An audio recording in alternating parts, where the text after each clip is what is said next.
Have you ever been somewhere that just felt well off? Like an empty waiting room maybe, or a school hallway late at night? Yeah, totally. That weird, quiet feeling. Exactly, that unsettling vibe, Yeah. A familiar place, but subtly wrong.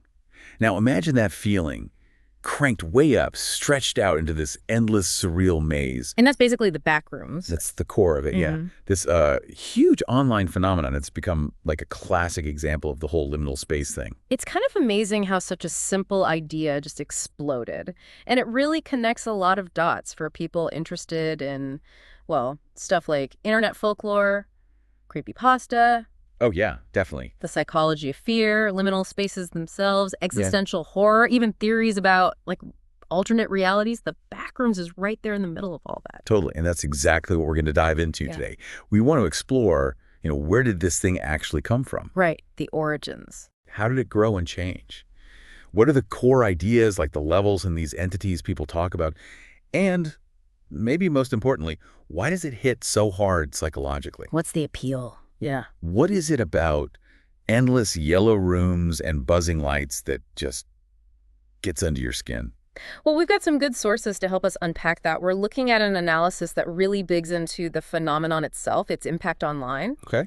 and also the big Wikipedia entry. It gives a great timeline history, how people reacted, all the adaptations. It's pretty thorough. Cool. So let's start at the beginning then. Where did it actually pop up first?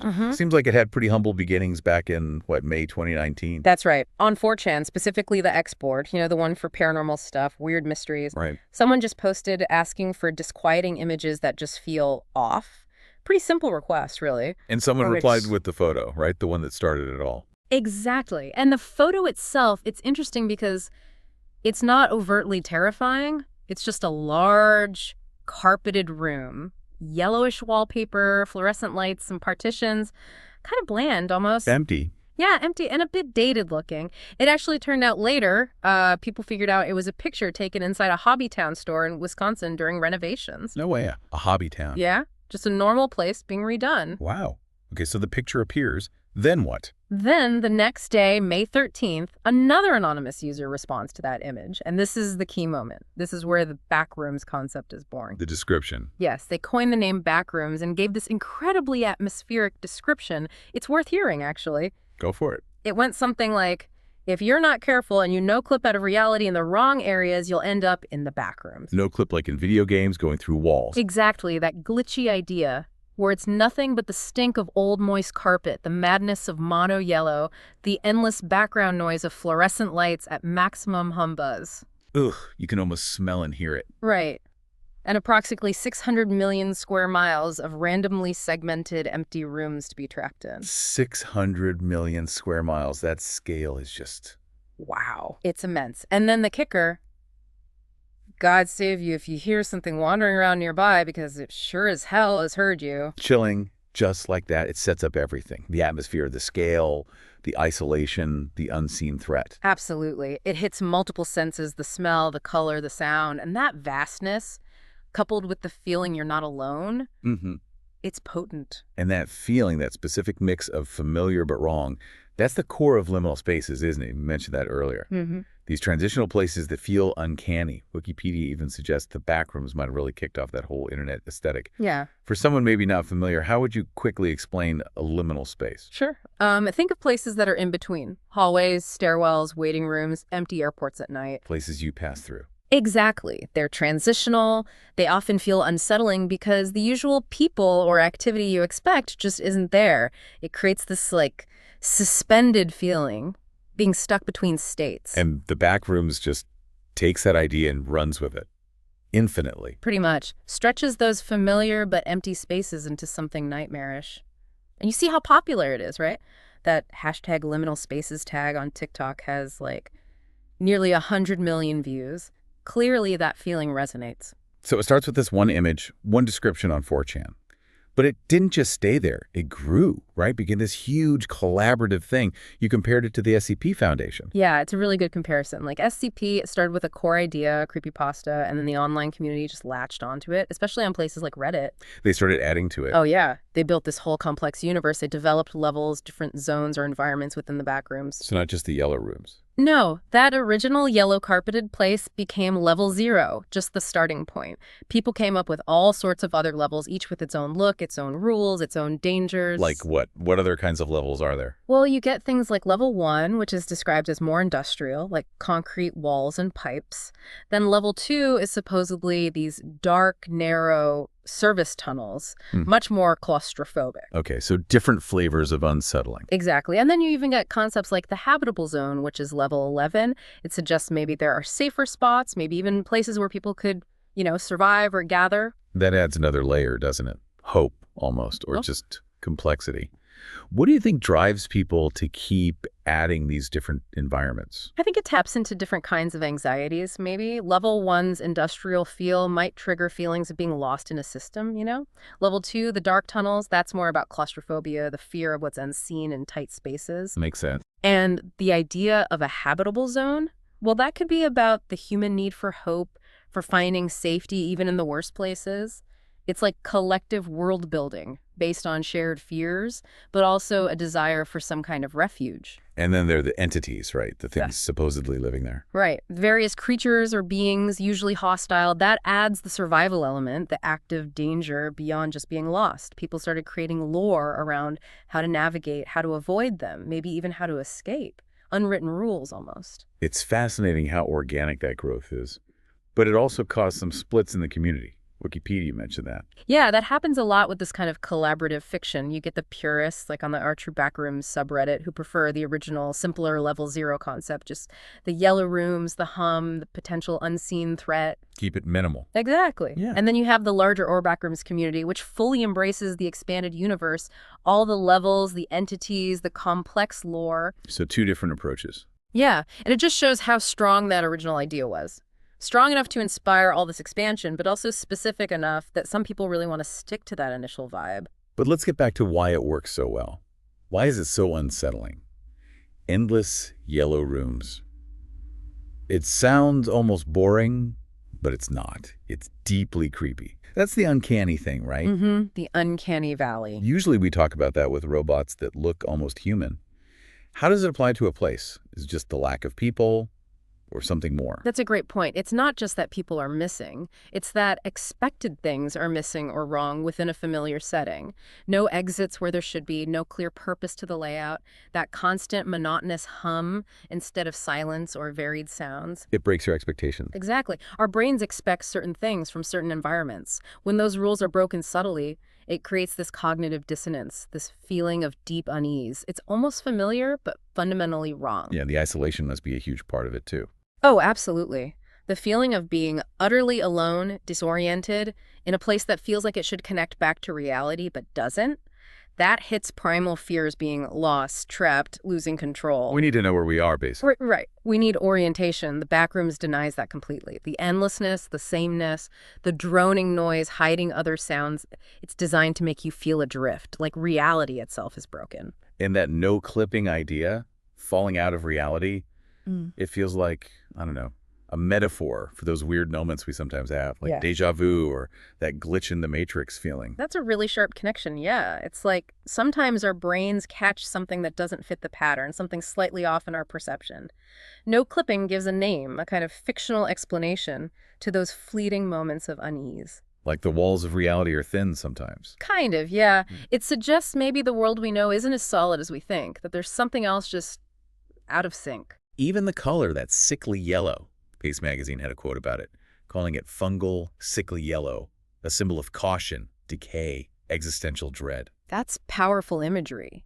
And colors do affect us psychologically. That specific yellow is often tied to warnings, illness, decay. It just amplifies the wrongness of the place. And PC Gamer compared it to Lovecraft's Sarlai, or the manga Blame, Right. calling it an uncanny valley of place. Yeah, that captures it well. That sense of alien familiarity, of cosmic dread associated with a location. It's interesting, too, what Kotaku and Professor Tom Oliver said, that a lot of the fear comes from what isn't shown. The power of suggestion. That eerie familiarity makes your brain try to fill in the gaps, right? And what you imagine is lurking there is probably worse than anything they could explicitly show you. Absolutely. That's classic horror technique. Focus on atmosphere, imply danger, and let the audience's own fears do the heavy lifting. The Backrooms does that incredibly effectively. And this whole thing, born from a 4chan post, it just went massive in pop culture. Wikipedia really charts this, but the big turning point seems to be that YouTube series by Kane Parsons, Kane Pixels. Oh, definitely. His short film, The Backrooms, found footage, dropped in January 2022, and it was huge. Found footage style. Yeah, presented like an old VHS tape from the 90s. A filmmaker accidentally no-clips in and is being chased by some thing. That lo-fi, shaky cam aesthetic made it feel disturbingly real. And it blew up, didn't it? Like tens of millions of views. 66 million on that first one alone. WPST called it the scariest video on the internet. People compared it to other analog horror, even the game control for its atmosphere. What made it so effective, do you think? Parsons was just really smart with the visual effects, working within that VHS limitation. The shaky camera, the glitches, the distorted audio, only catching glimpses of the creature. It built incredible tension without relying on cheap jump scares. It was all about the dread, the mystery. But he built on it, right? It became a whole series. Yeah, he expanded it significantly.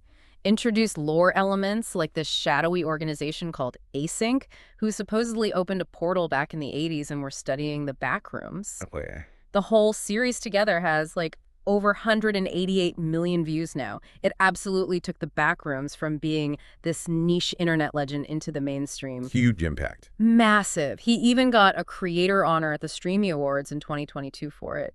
Really shows how a strong visual interpretation can just ignite an online myth. And now there's going to be an A24 movie based on his videos. Yep. A24, James Wan producing, Parsons himself directing. That's a huge deal. From 4chan post to A24 feature film. Incredible journey. It really shows how much cultural traction the idea has gained. And it wasn't the only screen thing either. Wikipedia mentions an American Horror Stories episode too. Oh, yeah. The one with Michael Imperioli. That's the one. Playing a writer kind of slipping between normal reality and these off-kilter backrooms-like spaces, it shows how the core concept can be used to explore other themes like grief or trauma using that unsettling atmosphere. And games too, right? Loads of Backrooms games. Oh, tons. On Steam, Roblox, all over. Everything from early indie attempts to capture the feeling to more polished multiplayer games like Escape the Backrooms or ones like The Backrooms 1998 that lean into that found footage vibe. People really want to experience being in there, it seems. There's definitely a draw to exploring that unsettling space interactively. You've even mentioned that TikTok trend, people using Google Earth to find entrances. Yeah, zooming in on weird spots, claiming they're portals to the Backrooms. It's like the fiction is leaking into how people see the real world. They're looking for it. That blurring of lines is classic internet folklore, isn't it? Totally. It shows how deep the idea has embedded itself in the collective online mind. And then, just recently, the original photo was finally tracked down in May 2024. Yeah, pretty amazing detective work by a Discord community, apparently. Using the Wayback Machine, digging through old web archives. It's always weird when the source of a myth gets uncovered. Does it ruin it? Sometimes it can demystify things, yeah. But here, it almost adds another strange layer. So what was it? Where did that photo actually come from? It was taken way back in June 2002. It was from a website documenting the renovation of a former furniture store in Oshkosh, Wisconsin. Oshkosh, okay. Yeah, it was being turned into that Hobbytown store we mentioned earlier. The photo was just part of their renovation blog labeled The East Oval Room. The blog even mentioned water damage nearby. So just a normal photo of construction work, taken at a slightly odd angle. Pretty much. A mundane snapshot of a retail space being renovated. And that image, taken out of context and given that spooky description, spawned this whole global phenomenon. It really shows how context and narrative can completely transform something ordinary. And the original room itself, Yeah. it's gone now. Yeah, the building was later converted into an indoor track for radio-controlled car racing. So the actual physical space that birthed the Backrooms doesn't exist like that anymore. That's kind of perfect, isn't it? The real place vanished, became something else. It really is. It adds to that liminal feeling, right? The origin point is now just a memory, a space that's transformed, reinforcing the whole elusive nature of the Backrooms myth. So, what a journey. From one weird photo on 4chan to this massive shared universe influencing movies, games, everything. It's a testament to how the internet can build worlds, tapping into these really deep anxieties about reality, about those spaces that just feel wrong. And it keeps coming back to that core psychological hook, doesn't it? That uncanny feeling. It resonates because it plays on fundamental fears, isolation, the unknown, the familiar turning strange. That uncanny valley of place just digs in and sticks with you. It really makes you think, though, that whole no-clipping idea. Obviously, it's fiction or an internet story. Right. But have you ever had a moment, even just briefly, where a place you know really well suddenly feels weird, just slightly off, like the lighting's wrong or it's too quiet? Yeah, maybe fleetingly, like a flicker. It's almost like the Backrooms concept itself makes us notice those tiny little glitches in our own reality more.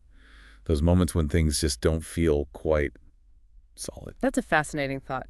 Maybe the fiction, in a strange way, heightens our sensitivity to the inherent strangeness that can sometimes just bubble up from beneath the ordinary. Yeah. Something to think about next time you're in an empty office building late at night, hearing that fluorescent hum. You might just pause for a second, wonder if you took a wrong turn somewhere, even just for a moment.